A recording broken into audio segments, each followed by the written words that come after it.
Problem solve చేసి మీకు mail చేశాను. ఒకసారి మెయిల్ చెక్ చేసుకోండి. Okay, bye.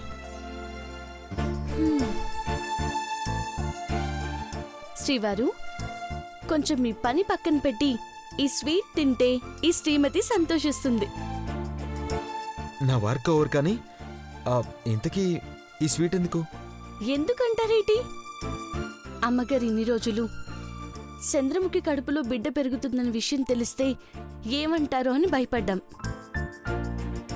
అసలు చిన్నమ్మాయి గారికి నిజం తెలిస్తే తట్టుకోగలదా అని భయపడ్డాం. అట్లాంటిది అమ్మగారు ఒప్పుకున్నారు. చిన్నమ్మాయి గారు కూడా చిన్నబాబు గారిని చంద్రముఖిని అర్థం చేసుకున్నారు. ఇప్పుడు అందరం ఆనందంగా ఉన్నాం. అందుకే స్వీట్ చేశాను. అందరూ ఆనందంగా ఉంటే ఆ రోజు నీకు పండగే కదా. సరే, ముందు స్వీట్ తినండి. నువ్వు తినిపించొచ్చు కదా.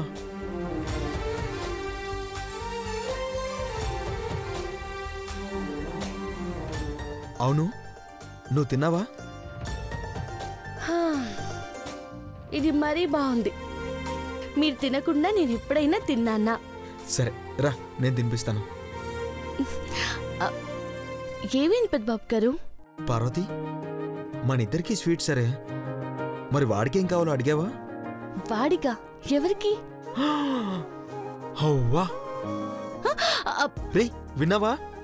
మీ అమ్మ నిన్ను మర్చిపోయిందిరా. ఏంటన్నా ఏమన్నావు? కొంచెం గట్టిగా చెప్పరా. ఏం మాట్లాడుకుంటున్నారు తండ్రి కొడుకులు? అవునా? సరే సరే, మీ అమ్మకి చెప్తాను. ఏంటంట?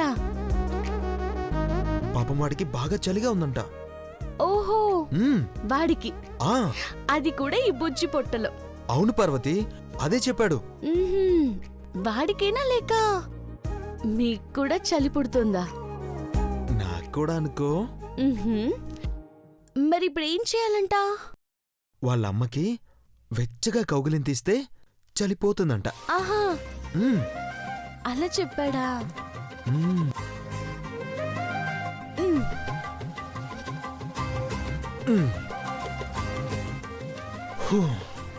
రాక్షసి.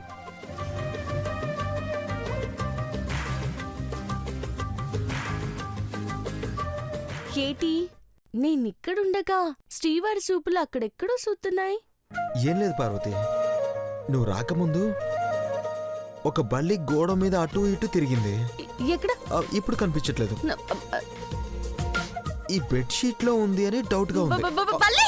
బలి బలి బలి.